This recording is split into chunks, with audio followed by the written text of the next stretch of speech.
All right, Study Buddy, welcome back. Today, we are diving deep into something that sounds like science fiction, but is happening right now, using AI agents to build entire virtual economies. It's all about testing huge, world-changing ideas without breaking the world. And it all starts with a classic problem, kind of like a fairy tale. Sound familiar? This isn't just a story, it's the nightmare scenario for pretty much every government, every major company out there. How do you actually innovate? How do you try something new when the risk is a catastrophic failure? Well, for a long, long time, the only answer was to just cross your fingers and hope for the best. You see, in what we could call the manual era, testing a new economic policy was an absolutely massive gamble. The old models were just too simple, too static. They couldn't possibly account for the most chaotic variable of all, us, people. Millions of us, all making different, sometimes totally irrational decisions based on who knows what. It meant one tiny miscalculation could send everything spiraling. But what if you could change that? What if you could build a perfect copy of an economy and just play it like a video game? Test any wild idea you have, see what happens, and if it all goes wrong, you just hit reset. No harm, no foul.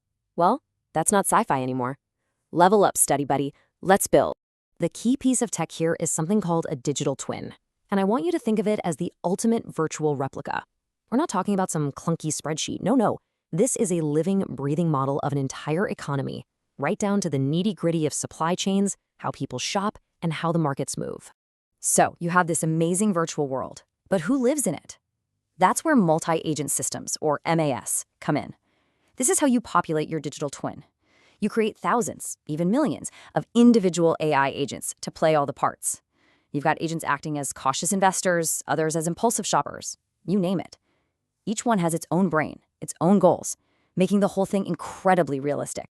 Okay, so let's peek under the hood of this sandbox economy. What does it actually look like when you let thousands of these agents run loose and interact with each other? This is where the magic really happens. It basically works in a 4-step loop. First, you assign the roles, okay? You're a consumer, you're a vendor, you're a regulator, enforcing the rules. Then, you introduce a shock to the system. Let's say a sudden tax hike or a new interest rate. And then comes the crucial part. You just watch. You don't tell the agents what to do. They use their own autonomous reasoning to react. It's fascinating. And finally, you analyze the outcome, all in a perfectly safe, isolated environment. And this right here is the real superpower. It's the ability to run endless what-if scenarios. It's like having a crystal ball that lets you see how the tiniest ripple might spread through the entire system before you ever actually make a splash in the real world. Just look at the difference this makes.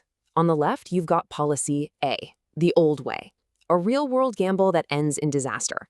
Runaway inflation. Yikes. But on the right, that's policy B. It was tested, tweaked, and perfected in the simulation hundreds of times until it produced stable growth. I mean, when you can literally see both futures laid out in front of you, the choice becomes pretty obvious, right? What this all adds up to is a huge shift in how we think about strategy. We're moving away from just reacting to economic fires after they've already started to, well, having proactive foresight. We can actually predict potential problems and game out the solutions with a level of accuracy we've just never had before. It's about building a much more resilient world. Okay, so hearing about it is one thing, but doing it is where you really learn. So now, guess what? It's your turn.